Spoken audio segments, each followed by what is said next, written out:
ఇది Dhariwal bag showroom. ఇది Secunderabad alpha దగ్గరగా ఉంటుంది. సికింద్రాబాద్ ఇది పాలికా బజార్లో ఉంటుంది. ఇది యాక్చువల్గా సో ఫేమస్.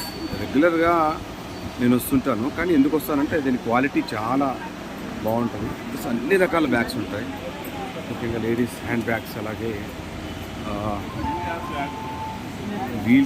వీల్స్ తోటి, అలాగే ట్రెక్కింగ్ బ్యాగ్స్, స్కూల్ బ్యాగ్స్ అయితే మీకు ఇంత మంచి క్వాలిటీ మీకు ఎక్కడ దొరకవు. So you can check it out. 50 years కంటే ఎక్కువగా వీళ్ళకి ఎక్స్పీరియన్స్ ఉంది. వీళ్ళే తయారు చేస్తారు, ఓన్ మ్యానుఫ్యాక్చరింగ్ ఉంది. డఫెల్ బ్యాగ్స్, అలాగే క్యాబిన్ బ్యాగ్స్, మనం hand bags, ladies hand bags చాలా వెరైటీస్ ఉంటాయి. చూడండి, డఫెల్ బ్యాగ్స్ చాలా వెరైటీస్ ఉంటాయి ఇక్కడ. ఓన్